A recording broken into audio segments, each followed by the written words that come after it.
Hello everyone, welcome back to our YouTube channel exam track centre. देखो, इस video में हम पढ़ेंगे फोरियर ट्रांसफॉर्म। मैथमेटिकल फिजिक्स का एक कॉन्सेप्ट है, ये बहुत ही इंपॉर्टेंट है, बहुत जगह काम आता है, डिफरेंशियल इक्वेशन सोल्व करने में काम आता है, बहुत जगह काम आता है फोरियर ट्रांसफॉर्म। तो ट्रांसफॉर्म का मतलब क्या है? यहाँ पे ट्रांसफॉर्म का मतलब चेंज करना, किसी की फॉर्म को चेंज करना। तो लेट से मेरे पास एक फंक्शन है विद वेरिएबल एक्स, ठीक है, तो इसकी फॉर्म को हमें चेंज करना है, मतलब ये वेरिएबल हमें चेंज करना है, कोई दूसरे वेरिएबल में हमें इसको लेके आना है। फ्रीक्वेंसी डोमेन लगा लो या फिर कोई और डोमेन हमें उसके अंदर लेके आना है, तो इसका मतलब हमें क्या करना पड़ेगा? इसका ट्रांसफॉर्म करना पड़ेगा, जो कहलाता है फोरियर ट्रांसफॉर्म। मतलब एक फॉर्म से दूसरे फॉर्म में कन्वर्ट करना, वो है फोरियर ट्रांसफॉर्म, ठीक है। अब इसकी डेफिनेशन अलग अलग है, पेपर के अंदर भी अलग अलग डेफिनेशन आती है। पेपर में के अंदर डेफिनेशन तुम्हें गिवन होगी फोरियर ट्रांसफॉर्म की, तो उसी को यूज करता है। तो हम एक डेफिनेशन यूज करेंगे, उसी को यूज करके हम सारा जो है कॉन्सेप्ट इसको पढ़ने वाले हैं, ठीक है। तो ट्रांसफॉर्म का मतलब हमें पता लग गया, एक फंक्शन एक डोमेन फंक्शन से दूसरे डोमेन में कन्वर्ट हो रहा है ये, ठीक है। तो ये है हमारा फोरियर ट्रांसफॉर्म। जैसे फोरियर सीरीज था ना, सीरीज का मतलब एक एक्सपेंशन है सीरीज। तो उसके अंदर क्या था कि कोई भी फंक्शन है, पीरियोडिक फंक्शन है, तो उसको हम एक सीरीज के फॉर्म में लिख सकते हैं, ठीक है। तो वैसे ही फोरियर सीरीज था, ये हम उस फंक्शन को, पीरियोडिक हो चाहे मत हो, हमें कोई नहीं लेना देना इसका, इस फंक्शन को हम दूसरे डोमेन में पुट कर सकते हैं, दूसरे डोमेन के फॉर्म में लिख सकते हैं इसको, ठीक है। तो ये था हमारा फोरियर ट्रांसफॉर्म।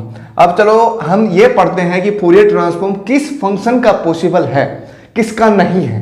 तो Fourier transform of a function exist, ये बहुत इंपॉर्टेंट है, इस पर क्वेश्चन भी आता है। Exist if it is finite at x equal to plus minus infinity, ठीक है। तो इस पे फंक्शन की वैल्यू हमें चेक करनी है, अगर वो फाइनाइट वैल्यू है तो उसका फोरियर ट्रांसफॉर्म एग्जिस्ट करेगा। जैसे मेरे पास एक क्वेश्चन आया हुआ है, जैसे गेट के एग्जाम में, तो क्वेश्चन क्या है, हमारे पास ऑप्शन है, इनमें बताना है कौन सा फंक्शन जो है उसका फोरियर ट्रांसफॉर्म पॉसिबल होगा हमारे पास। तो ये मेरे पास कुछ फंक्शन है हमारे पास, और एक और ऑप्शन है x e minus x square, ठीक है। तो ये ऑप्शन है और इनमें बताना है किसका फोरियर ट्रांसफॉर्म पॉसिबल हो सकता है, मतलब किसी दूसरी फॉर्म में हम उसको कन्वर्ट कर सकते हैं। तो क्या आंसर होगा इनमें से? देखो, x की जगह हम प्लस माइनस इनफाइनाइट पुट करेंगे, तो यहाँ पे क्या बनेगा, मोड है तो प्लस ही हो जाएगा, तो प्लस होगा, तो ये इनफाइनाइट माइनस का इसकी वैल्यू कितनी होती है? 0। यहाँ पे पुट करोगे तो e प्लस माइनस इनफाइनाइट है, तो उसका स्क्वायर करोगे तो भी इनफाइनाइट ही आएगा, तो e की पावर इनफाइनाइट, जो कि एक इनफाइनाइट ही होगा। और ये इसमें पुट करोगे तो e की पावर, ये स्क्वायर है तो प्लस माइनस का कोई फर्क नहीं पड़ता, तो ये फिर से 0 हो गया। सेम इसमें भी ये 0 हो गया। तो फाइनाइट वैल्यू किस में आ रही है? इसमें 0 जो है फाइनाइट वैल्यू है, इसमें नहीं आ रही है ना। तो इसका फोरियर ट्रांसफॉर्म जो है पॉसिबल नहीं है इस केस में। तो ये आंसर होगा, क्वेश्चन ये था, which of the following have does not have Fourier transform. तो इनमें से किसका फोरियर ट्रांसफॉर्म हम नहीं निकाल सकते, तो आंसर होगा ये e की पावर प्लस एक्स स्क्वायर, ठीक है। तो ऐसे क्वेश्चन भी आया हुआ है गेट के अंदर, एग्जाम के अंदर आया हुआ है क्वेश्चन। अब हम पढ़ते हैं डेफिनेशन, फोरियर ट्रांसफॉर्म की डेफिनेशन से हम स्टार्ट करते हैं। तो फोरियर ट्रांसफॉर्म देखो, एक फंक्शन को दूसरे फॉर्म में कन्वर्ट करता है, तो मैं जनरली यहां पे ऐसे ही लूंगा, Fourier transform of f x. ये एक फॉर्मूला है, इसको आपको याद रखना है, ये जनरलाइज फॉर्मूला है। ये यहाँ पे जो कांस्टेंट है ये वेरिएबल है, कहीं पे कुछ दिया होता है, कहीं पे कुछ दिया होता है, अकॉर्डिंग टू डेफिनेशन तुम उसको यूज कर सकते हो। पेपर के अंदर ये डेफिनेशन नहीं गिवन होगी तो ये वाली यूज करनी है तुम्हें, अगर गिवन है तो उसके अकॉर्डिंग यूज करना फिर, ठीक है। तो इनफाइनाइट, ये प्लस माइनस इनफाइनाइट से इनलिमिट होगी, इंटीग्रेशन करना है, और यहाँ पे exponential of I S x d x, ठीक है। तो ये इमेजिनरी आएगा, e की पावर में इमेजिनरी है, आई मतलब आयोटा, यहाँ पे इमेजिनरी नंबर है। s जो है जिसकी फॉर्म में हम इसको कन्वर्ट करना है वो है, और x यहाँ पे वेरिएबल है जिसकी लिमिट है माइनस इनफाइनाइट से प्लस इनफाइनाइट, ठीक है। तो ये फॉर्मूला है Fourier transform of f x. Inverse Fourier transform कहाँ पे काम आता है? डिफरेंशियल इक्वेशन को सोल्व करने के काम आता है। तो इनवर्स फोरियर ट्रांसफॉर्म का भी फॉर्मूला आपको याद होना चाहिए। मतलब हमें क्या निकालना है? एफ एक्स निकालना है, इनवर्स फोरियर ट्रांसफॉर्म, या फिर इसको मैं ऐसे लिख सकता हूँ, inverse Fourier transform of f x, या फिर एफ एस लगाओ यहाँ पे, क्योंकि वेरिएबल यहाँ पे एस हो जाएगा। अब 1 अपॉन ये तो वही आएगा, कांस्टेंट है, minus infinite infinite F S E की पावर, यहाँ पे माइनस साइन तुम्हें लेना है, डी एस, ठीक है। तो वेरिएबल हमारा जो है इसमें एस हो गया अब, तो ई की power minus iota s x और डी एस और एस, ये फोरियर ट्रांसफॉर्म था हमारा। इसका इन्वर्स करना है तो एफ एक्स आ जाएगा हमारे पास। तो मेनली ये फॉर्मूला तुम्हें याद रखना है, इन्वर्स फोरियर ट्रांसफॉर्म कम आता है। अगर डिफरेंशियल इक्वेशन सोल्व करनी आ गई तो ये फॉर्मूला तुम्हें काम आएगा, ठीक है। देखो यहाँ पे इंटीग्रेशन यूज हो रहा है ना, तो एक दो मैं फॉर्मूले तुम्हें बता देता हूं जो कि इंटीग्रेशन में काम आने वाले हैं। यहाँ पे देखो कोई भी फंक्शन है और उसकी लिमिट है ये minus infinite two plus infinite, f x d x. Important formula लिख लो इसको। देखो अगर हमारे पास यहाँ पे फंक्शन होगा ओड फंक्शन, ओड फंक्शन होगा तो सीधे इसकी वैल्यू पुट कर देनी है 0 if f x is odd. Odd function मतलब माइनस एक्स अगर पुट कर दें तो उसके अंदर माइनस ऑफ एफ एक्स आ जाए, ठीक है। तो 0 से इनफाइनाइट और माइनस इनफाइनाइट से 0 जो वाला इंटीग्रेशन होंगे वो एक दूसरे को कैंसिल कर देंगे, तो 0 इसका आंसर होगा if f x is odd function. तो अगर इवन फंक्शन है हमारे पास तो ये लिमिट जो है ये डिवाइड हो जाएगी 0 से इनफाइनाइट और 2 का फैक्टर आ जाएगा आगे F x d x if f x is even function. Even का मतलब है कि यहाँ पे माइनस नहीं आए, even function F of minus x is equal to plus of f x. अगर इवन फंक्शन है तो सीधा तुम्हें क्या करना है, 2 से मल्टीप्लाई करो और लिमिट को 0 से इनफाइनाइट कर दो। तो ये दो इंपॉर्टेंट फॉर्मूले यहाँ पे काम आने वाले हैं, ठीक है। और फॉर्मूला कौन सा है, एक गामा फंक्शन का फॉर्मूला है गामा, वो क्या है 0 से इनफाइनाइट एक्स की पावर n माइनस 1 ई की power minus x d x. तो ये गामा फंक्शन का इंटीग्रल है, ये इसकी कांस्टेंट, इसकी एक वैल्यू आती है वो तुम्हें याद रखनी है, गामा n है। अगर n जो है यहाँ पे इंटीजर है तो सिंपल तुम्हें पुट कर देना है n minus 1 factorial if n is integer. अगर इंटीजर नहीं आ रहा है तो तुम्हें कैसे याद रखना है, तो तुम्हें एक फॉर्मूला और याद रखना है, वो क्या है gamma n plus 1 is equal to n into में गामा n, और लास्ट में जो है गामा हाफ की वैल्यू तुम्हें याद रखनी है रूट पाई। जैसे तुम्हें निकालना है गामा 3/2, तो गामा 3/2 कितना आएगा, देखो यहां से निकालोगे तो यहाँ पे इस फॉर्मूला में पुट करो 3/2, तो n की जगह क्या हो जाएगा हाफ, हाफ प्लस में 1 जो है 3/2 होता है, तो यहाँ पे हाफ इंटू में गामा हाफ ऐसे लिखना है, गामा हाफ जो कि कितना हो जाएगा रूट पाई/2, ठीक है। तो ये इसका आंसर आ गया। एक फॉर्मूला और है अगर तुम याद करना चाहो तो, लेकिन वो गामा फंक्शन से ही जनरेट होता है, तो अगर तुम याद करना चाहो तो याद कर सकते हो उसको भी। तो गामा फंक्शन का यूज ही होता है उसके अंदर, तो गामा फंक्शन का यूज करके तुम उसको निकाल भी सकते हो, और नहीं निकालना चाहते हो तो सीधा ये फॉर्मूला तुम याद रखो, 0 से इनफाइनाइट ई की power minus x square d x is equal to root pi. देखो ये फॉर्मूला काफ़ी काम आएगा, गॉसियन डिस्ट्रीब्यूशन जैसे होगा और नॉर्मल डिस्ट्रीब्यूशन जैसे होगा तो उसमें एक्स स्क्वायर के टर्म आती है, तो ये तुम सीधा आंसर पुट कर सकते हो। अगर तुम्हें फॉर्मूला याद है तो रूट पाई/2। इसको गामा फंक्शन से भी निकाल सकते हैं, एक्स स्क्वायर की जगह तुम वेरिएबल पुट कर दो, दूसरा वाई पुट कर दो, और फिर तुम इसको एक्स की जगह दूसरे वेरिएबल में तोड़ दिया हमने वाई की फॉर्म में, और फिर इसका इंटीग्रल करेंगे तो गामा फंक्शन से ही होगा, ठीक है। तो ये इंपॉर्टेंट फॉर्मूले थे, क्वेश्चन सोल्व करने के काम आएंगे हमारे पास, ये मैंने बता दिया आपको, ठीक है। अब हम पढ़ते हैं क्वेश्चन, चलो कर लेते हैं इसके ऊपर, फिर हम पढ़ेंगे इसकी प्रॉपर्टीज। तो धीरे धीरे हम सारा इसको कवर करेंगे। देखो सारा टॉपिक ये है, एक ही वीडियो में कवर करवाऊँ पूरा मैं, तो इसको ढंग से पढ़ना है आपको। चलो जैसे मेरे पास एक क्वेश्चन है गॉसियन डिस्ट्रीब्यूशन का, वो क्या गिवन है क्वेश्चन हमारे पास है ये f x is equal to n exponential, और हमारे पास है फिर माइनस ऑफ ए कांस्टेंट लगा हुआ है इसके साथ एक्स स्क्वायर, ठीक है। तो इसका हमें फोरियर ट्रांसफॉर्म हमें निकालना है, क्वेश्चन ये है, और यहाँ पे n और a गिवन है, क्या है कांस्टेंट है, ठीक है, कांस्टेंट ऑफ x, x पे डिपेंडेंट नहीं है ये, तो ये कांस्टेंट है। अब इसका हमें फोरियर ट्रांसफॉर्म निकालना है, तो सीधा फॉर्मूला पुट करो 1/√π 2π minus infinite to infinite, f x की जगह ये पुट कर रहा हूँ मैं सीधा exponential minus a x square, और ये आ गया iota s x d x, ठीक है। तो देखो एक्सपोनेंशियल में दो फैक्टर है यहाँ पे, तो इसको मैं सोल्व कर देता हूँ। देखो एक्सपोनेंशियल अगर बेस सेम है तो पावर जो है ऐड हो जाती है, तो पावर जो है क्या होगी यहाँ पे, पावर का हिसाब कर लेते हैं, चलो प्लस आयोटा एस एक्स, ठीक है।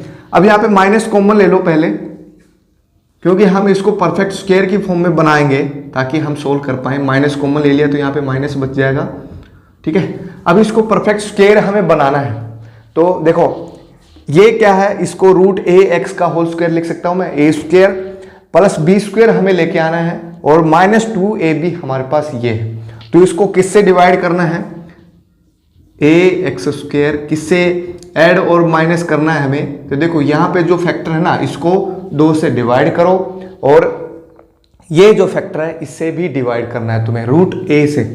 तो प्लस में आयोटा एस डिवाइड बाय हमारे पास आएगा 2 और रूट ए, उसका हमें क्या करना है फिर, स्क्वायर करना है, ठीक है। और ये ऐड कर दिया तो यही माइनस करना पड़ेगा, iota s divide by 2 root a, इसका स्क्वायर। ये क्यों किया है हमने, परफेक्ट स्क्वायर बनाने के लिए किया है, परफेक्ट स्क्वायर इसका हम बना रहे हैं। देखो ए स्क्वायर क्या बनेगा यहाँ पे, root a x whole square बनेगा, है ना। बी स्क्वायर ये हो गया हमारे पास, और इन दोनों को हम मल्टीप्लाई करेंगे तो क्या आएगा, 2 times a b, 2 times a b मतलब ए ये हमारे पास रूट ए एक्स, और बी हमारे पास ये है आयोटा एस बाई 2 रूट ए।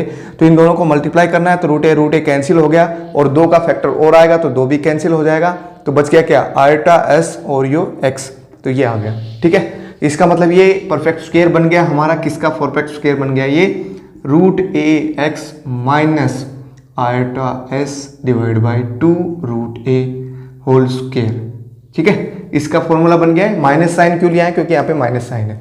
अब ये बच गया तो इसको ऐसे लिखो, माइनस में आयोटा एस, आयोटा स्क्वायर करेंगे तो क्या बनता है, आयोटा स्क्वायर क्या होता है, -1 होता है, तो ये माइनस माइनस क्या हो जाएगा, प्लस हो जाएगा, तो इसको प्लस कर दो, और एस स्क्वायर डिवाइड बाई 2 का स्क्वायर करेंगे तो 4, रूट ए का स्क्वायर करेंगे तो ए, ठीक है। ये हमारे पास आ गया, पावर का हिसाब हमने कर दिया।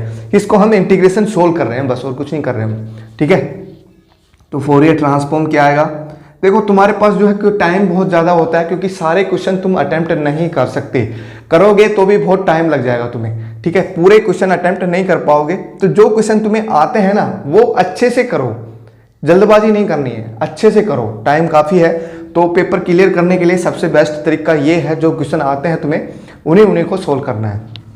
फोरियर ट्रांसफॉर्म ऑफ एस ये हमने लिख लिया, और इसकी वैल्यू हम पुट कर देंगे अब √2π, ठीक है। और यहाँ पे देखो n जो है कांस्टेंट है, तो n को बाहर ले लो, और बाकी जो है पावर का हिसाब मैंने कर ही दिया साथ में, पावर का हिसाब यहाँ पे लिख दो। पावर क्या थी, ये वाली पावर थी पूरी, इसकी जगह मैं क्या लिखूंगा, ये वाला पूरा फैक्टर। तो एक्सपोनेंशियल की फॉर्म में ले लेता हूँ, क्योंकि बड़ा फैक्टर है थोड़ा सा, माइनस में, और ये जो है पूरा लिखना है फिर तुम्हें, root a x plus minus iota s divide by 2 root a whole square, और प्लस साइन के साथ ये, तो प्लस है यहाँ पे माइनस साइन है, तो ये अंदर जाके यहाँ पे माइनस हो गया, ये वाई भी माइनस हो जाएगा, तो यहाँ पे माइनस कर देता हूँ मैं, S square divide by 4a, ठीक है।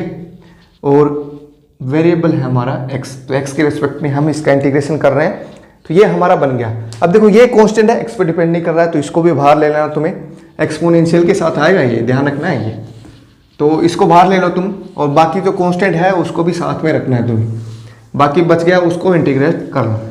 तो इसमें जो फॉर्मूला यूज होगा अभी मैंने लिखवाए हैं, वो फॉर्मूला यूज होंगे यहाँ पे, तो देखो जो बच गया उसको बाहर लिखो, तो n बाई ये √2π, ये तो था ही ऑलरेडी हमारे पास, है ना। और कांस्टेंट यहाँ से आ रहा है एक्सपोनेंशियल ऑफ, ये वाला फैक्टर आ रहा है पूरा, तो इसको मैं लिख देता हूँ minus S square by 4a, बच गया जो वो ऐसे लिखो, minus infinite to infinite exponential, minus exponential ही लिख लो क्योंकि बड़ा फैक्टर है थोड़ा सा, माइनस, और ये बन गया root a x minus iota s by 2 root a whole square, और ये dx वेरिएबल आ गया हमारे पास, ठीक है। अब इसको सोल्व करना है, देखो यहाँ पे जो वेरिएबल है x है ना, और ये टर्म में पूरे में x ही है, x स्क्वायर नहीं है कहीं पे भी, और उसकी होल पावर है, तो इसको हम क्या ले लेंगे, एक नया वेरिएबल ले लेंगे, इसको मैं इंटीग्रल लिख लेता हूँ i, ठीक है, इसको, और इसको हम सोल्व करेंगे अब। तो minus infinite to infinite exponential minus root a x minus iota s by 2 root a, और इसका होल स्क्वायर, और ये dx, ठीक है। तो इसमें हम वेरिएबल ले रहे हैं root a x minus iota s divide by 2 root a is equal to, मैं कुछ नया वेरिएबल ले लेता हूँ y यहाँ पे, ठीक है। तो इसका डिफ्रेंशिएट करोगे तो क्या बनेगा, root a into d x is equal to d y. तो डी एक्स क्या बन गया हमारे पास, d y by root a.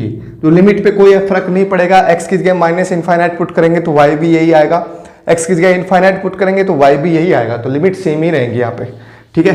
तो लिमिट सेम रखो, माइनस इनफाइनाइट टू इनफाइनाइट, बच गया उसको लिख दो exponential minus of y square. इसकी जगह पूरे की जगह मैंने y पुट कर दिया तो वाई स्क्वायर हो गया, और dx की जगह क्या आ जाएगा, dy बाई रूट ए।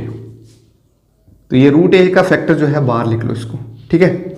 अब ये जो इंटीग्रेशन है मैंने अभी बताया था आपको कि अगर माइनस इनफाइनाइट टू इनफाइनाइट हो तो देखना है तुम्हें फंक्शन इवन है या ओड है, ठीक है। फंक्शन इवन है या ओड है वो तुम्हें चेक करना है। यहाँ पे देखो फंक्शन कैसा है, वाई स्क्वायर है, वाई की स्क्वायर है, तो फंक्शन कैसा है, इवन फंक्शन है। तो 2 टाइम्स इसको कर दो तो ये बन जाएगा 2 रूट ए और 0 से infinite exponential minus y square और डी वाई। तो ये आ गया हमारे पास, ठीक है। अब इसकी वैल्यू मैंने अभी बताई है तुम्हें, क्या वैल्यू थी, रूट पाई बाई 2, ठीक है। तो वो पुट कर दो तो ये बन जाएगा 2 बाई रूट ए और रूट पाई बाई 2, 2 से 2 कैंसिल हो गया तो ये बन गया अंडर रूट में पाई बाई ए, ठीक है। अब इसकी वैल्यू यहाँ पे पुट करने आएगी, वैल्यू हमारे पास आगे रूट पाई बाई ए। तो ये वैल्यू जो है पूरी क्या आ गई, रूट पाई बाई ए। तो यहाँ पे पुट कर देनी है। तो फंक्शन फोरियर ट्रांसफॉर्म जो है क्या आ गया, n बाई 2 रूट में पाई, और ये एक्सपोनेंशियल यूं का यूं, और ये मल्टीप्लाई में रूट पाई बाई ए। देखो रूट पाई ऊपर है कि रूट पाई नीचे भी है, तो रूट पाई से रूट पाई कैंसिल हो जाएगा, बाकी बच गया ए जो है ये यहाँ पे अंदर चला जाएगा। तो ये जो आंसर आ गया इसका क्या आ गया, n by root 2a exponential s square by 4a, ठीक है। अगर आंसर में तुम्हें ये पता है भाई, आंसर में एक ही कांस्टेंट, एक ही आंसर में ये गिवन है, तो तुम सीधा वहीं से गैस कर सकते थे। कहाँ पे, जब हमने कांस्टेंट लिया था ये, वहीं से गैस कर सकते थे तुम क्या आंसर आने वाला है इसका। एस स्क्वायर और 4a ये अगर गिवन है एक आंसर में तो तुम वहीं से गैस करके तुम आंसर टिक कर सकते थे। अगर सभी में यही गिवन है, कांस्टेंट अलग अलग है, तो पूरा सोल्व करना पड़ेगा इसको, ठीक है। तो ऐसे सॉल्यूशन करना है फोरियर ट्रांसफॉर्म का, इजी क्वेश्चन है। और तुम्हें फॉर्मूले यूज करना है इंटीग्रेशन के, स्पेशली तुम्हें इंटीग्रेशन आना चाहिए गामा फंक्शन का, और ये जो फॉर्मूला मैंने बताया अभी ये गामा फंक्शन से ही आता है ये भी, ठीक है। तो ये फॉर्मूला तुम्हें याद होना चाहिए अगर इंटीग्रेशन करना है फोरियर ट्रांसफॉर्म अगर तुम्हें करना है तो, ठीक है। तो ये एक क्वेश्चन मैंने करवा दिया तुम्हें। चलो अब इसकी हम प्रॉपर्टीज पढ़ते हैं और उस पर हम क्वेश्चन देखेंगे, एक दो जो होंगे वो। तो प्रॉपर्टीज, इसकी मेन प्रॉपर्टीज मैं बता रहा हूँ। वैसे तो काफ़ी सारी प्रॉपर्टीज हैं पर जो ज़्यादातर काम आती हैं, क्योंकि डिफरेंशियल इक्वेशन सोल्व करने के काम जो आती हैं वो ज़्यादा काम आती है हमारे पास। तो प्रॉपर्टीज हम इसकी पढ़ते हैं फोरियर ट्रांसफॉर्म की प्रॉपर्टीज। देखो पहली प्रॉपर्टी मैं कर रहा हूँ शिफ्टिंग प्रॉपर्टी, शिफ्ट करना। तो वेरिएबल जो है शिफ्ट होगा, Fourier transform of f x plus a. तो इसका फोरियर ट्रांसफॉर्म क्या होगा, देखो जहां पर भी x था वहां पे x प्लस ए करना है हमें, ठीक है। तो फोरियर ट्रांसफॉर्म चेंज हो जाएगा, वो क्या बनेगा हमारा, देखो क्योंकि हमारे पास फोरियर ट्रांसफॉर्म के अंदर e की पावर आयोटा एस एक्स आ रहा था, तो यहाँ पे x प्लस ए करेंगे तो एक कांस्टेंट ये वाला फैक्टर बाहर आ जाएगा, आयोटा एस और a है ना, आ जाएगा बाहर। बाकी बच गया वही e की पावर आयोटा एस ए और फोरियर ट्रांसफॉर्म ऑफ x। ये है किसका है, Fourier transform of f x. क्योंकि यहाँ पे x प्लस ए अगर करेंगे फंक्शन के अंदर, देखो फोरियर ट्रांसफॉर्म हमारा क्या था, एफ एक्स और आयोटा एस एक्स ये था ना dx। तो यहाँ पे x की जगह x प्लस 1 अगर पुट करेंगे तो यहाँ पे बन जाएगा x प्लस 1, यहाँ पे बन जाएगा x प्लस ए, और ये वाला फैक्टर तो बाहर आ गया हमारा आयोटा एस ए, लेकिन ये बच गया। तो यहाँ पे अगर वेरिएबल डिफरेंट लेंगे, x प्लस ए की जगह y पुट करेंगे तो कोई फर्क नहीं आएगा, क्योंकि x plus a equal to y करेंगे तो लिमिट में कोई फर्क नहीं आएगा, वेरिएबल में कोई फर्क नहीं आएगा, कुछ फर्क नहीं आएगा। सेम वही प्रोसीजर, सेम वही इंटीग्रेशन तुम्हें सोल्व करना है फिर। तो आयोटा एस ए ये याद रखना है, प्लस साइन है तो प्लस ही आएगा, माइनस साइन है तो माइनस ही आएगा यहाँ पे, ठीक है। और एफ एस ये हमारा शिफ्टिंग प्रॉपर्टी होगी। नेक्स्ट इसमें हम पढ़ते हैं change of scale property. Scale he change करना है हमें, सेकंड प्रॉपर्टी लिखो इसमें, चेंज ऑफ स्केल। देखो अगर प्रॉपर्टी तुम्हें याद रहेगी तो क्वेश्चन थोड़ा सा जल्दी हो जाएगा, अगर याद नहीं है तो भी तुम कर सकते हो क्वेश्चन तो, लेकिन अगर प्रॉपर्टी याद है तो जल्दी हो जाएगा क्वेश्चन, टाइम बचेगा।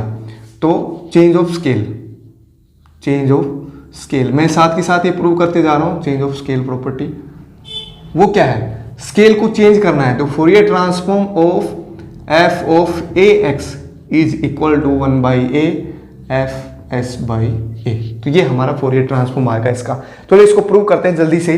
देखो फोरियर ट्रांसफॉर्म इसको मैं लिख रहा हूँ, क्या बनेगा ये एफ ऑफ ए एक्स और e की पावर आयोटा एस एक्स और डी एक्स, और साथ में बार में कांस्टेंट आएगा 1/√2π। ठीक है, तो हमें बनाना है किसकी फॉर्म में, s की फॉर्म में। तो ax को वेरिएबल ले लो यहाँ पे दूसरा, तो let ax equal to y, तो a dx equal to dy, limit में कोई चेंज नहीं आएगा, तो dx यहाँ से क्या बन गया dy/a। यहाँ पे पुट करोगे तो ये क्या बन जाएगा 1/√2π माइनस इन्फाइनाइट टू इन्फाइनाइट। ये मैं थोड़ा जल्दी से करवा रहा हूँ तुम्हें, एफ वाई, क्योंकि प्रूफ जो है पेपर में नहीं पूछे जाते हैं कभी भी। और आयोटा एस एक्स की जगह क्या पुट करेंगे यहाँ से y/a, तो y/a यहाँ पे पुट कर दिया मैंने, और dy, और यहाँ पे a और आएगा, dx की जगह ये पुट कर दिया मैंने। ठीक है, तो 1/a का फैक्टर अलग से है। ठीक है, अब ये किसका फोरियर ट्रांसफॉर्म बन गया पूरा, ये जो यहाँ तक है ये किसका ट्रांसफॉर्म बन गया, y का ट्रांसफॉर्म। वो क्या आएगा s/a की फॉर्म में आएगा, है ना।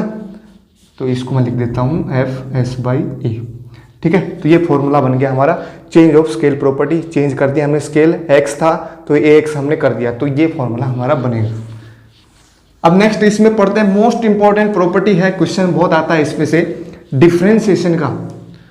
फोरियर ट्रांसफॉर्म ऑफ डिफरेंशिएशन और इंटीग्रेशन, दो हमारे पास ये और करेंगे हम। Fourier transform of differentiation df(x/dx). ठीक है, तो फॉर्मूला हम यूज करते हैं, फिर मैं बाद में बताऊंगा इसकी वैल्यू क्या आएगी। तो 1/2√π माइनस इन्फाइनाइट टू इन्फाइनाइट, और ये सिंपल, ये जिसका भी हम फोरियर ट्रांसफॉर्म करते हैं वही फंक्शन यहाँ पे आता है, iota s x d x. ठीक है, यहाँ पे बाय पार्ट इसमें लगाओ तुम, बाय पार्ट अगर हम लगाएंगे तो क्या बनेगा, पहला फंक्शन यूं का यूं। देखो पहला फंक्शन कौन सा लेंगे यहाँ पे, तो यहाँ पे डेरिवेटिव फॉर्म में है ना, तो इसका इंटीग्रेशन करेंगे तो f बन जाएगा, है ना।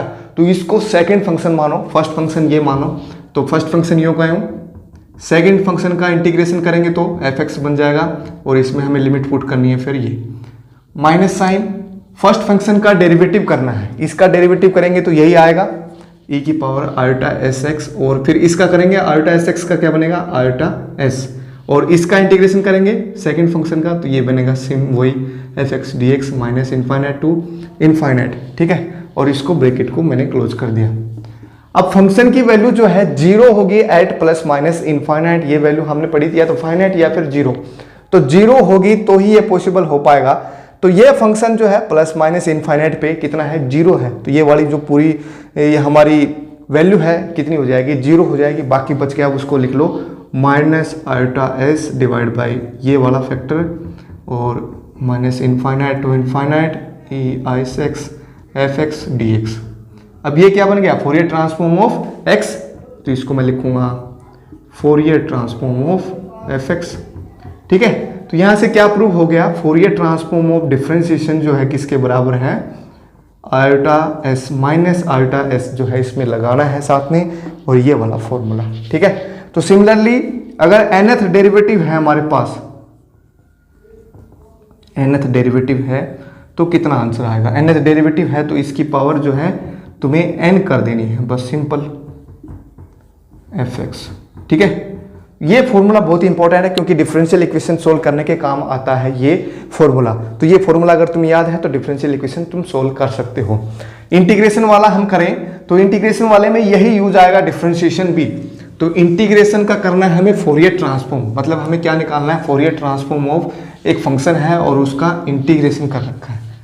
फोरियर फोर्थ प्रॉपर्टी है integrating property, Fourier transform of, हमें इसका फोरियर ट्रांसफॉर्म हमें निकालना है। तो इसका फोरियर ट्रांसफॉर्म हमें कैसे निकालेंगे, तो कोई एक फंक्शन मान लेते हैं इसको 0 से x f x d x equal to कोई नया फंक्शन हम ले लेते हैं इसको gx। तो fx क्या बनेगा यहाँ से, सिंपल डेरिवेटिव ऑफ g, है ना, क्योंकि इंटीग्रेशन और डेरिवेटिव एक दूसरे के जस्ट क्या होते हैं, अपोजिट होते हैं। तो इसका हम पता है हमें फोरियर ट्रांसफॉर्म ऑफ डेरिवेटिव का फोरियर ट्रांसफॉर्म क्या होता है, अभी हमने किया था ये माइनस आयोटा एस और Fourier transform of g x, है ना। यहाँ पे जी आ जाएगा, यहाँ पे देखो फर्स्ट डेरिवेटिव था तो एफ आ रहा था यहाँ पे, ठीक है, तो यहाँ पे भी जी आएगा, इसका डेरिवेटिव हम कर रहे हैं। अब यहाँ पे देखो जी क्या है हमारे पास, इंटीग्रेशन ऑफ दिस, है ना, और यही हमें निकालना था, Fourier transform of integration of f x d x, ठीक है। अब इसका फोरियर ट्रांसफॉर्म हमें निकालना था इंटीग्रेशन का, तो बाकी बच गए जो टर्म है उसको इधर ले आओ।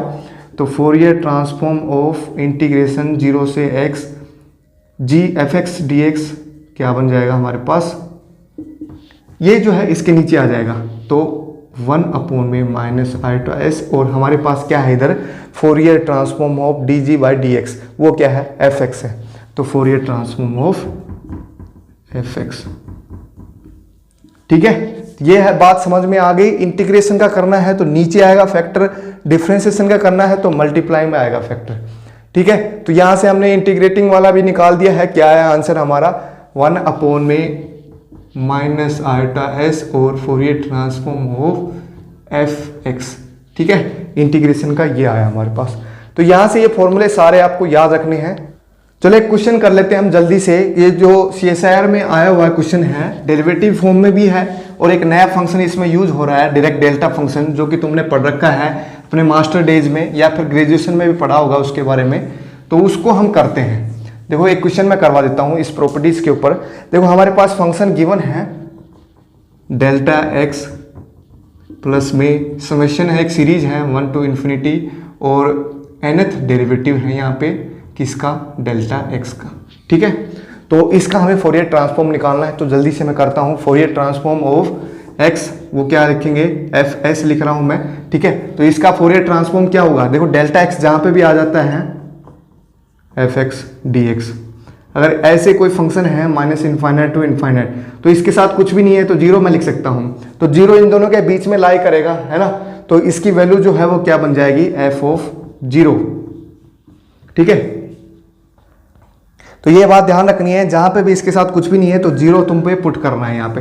तो डेल्टा एक्स का क्या होगा, यहाँ पे डेल्टा एक्स इंटू में देखो फोरियर ट्रांसफॉर्म इसका करना है डेल्टा एक्स का, तो Fourier transform of delta S, इसको मैं लिख रहा हूँ तो 1/√2 पाई एफ एक्स क्या है हमारे पास डेल्टा एक्स, और यहाँ पे आएगा आयोटा एस एक्स, ठीक है। तो इसमें पुट करेंगे हम जीरो, इस फंक्शन के अंदर हम एक्स की जगह जीरो पुट करेंगे तो e की पावर जीरो हो जाएगा, जो कि कितना होता है 1 होता है, तो बच गया हमारे पास 1/√2 पाई। तो इसकी जगह मैं सीधा पुट कर रहा हूँ 1/√2 पाई, ठीक है, प्लस बी समेशन के अंदर ले जाओ इसको, फोरियर ट्रांसफॉर्म को 1 to इनफाइनाइट, हमारे पास ये आ गया। इसका हमें फोरियर ट्रांसफॉर्म हमें करना है, तो क्या बनेगा, वही माइनस आयोटा एस और उसकी पावर हमें n करनी है, और डेल्टा एक्स का फोरियर ट्रांसफॉर्म मैंने यहाँ पे कर दिया है, तो कितना आएगा, वही 1/√2 पाई, ठीक है। तो 1/√2 पाई जो है वो कांस्टेंट है और वो कॉमन भी आ रहा है, तो कॉमन ले लो इसको।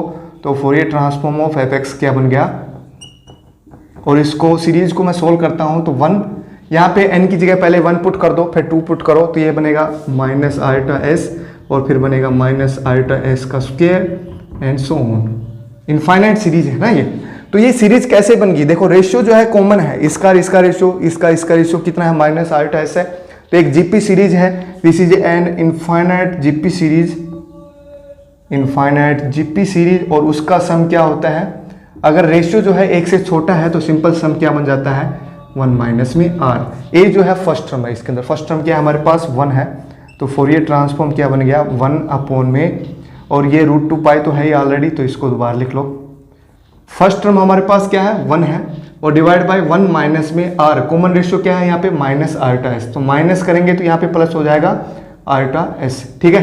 तो ये इसका आंसर आ गया, इसको रेशनलाइज करके तुम लिख सकते हो, लेकिन आंसर में यही था, तो यही इसका आंसर होगा।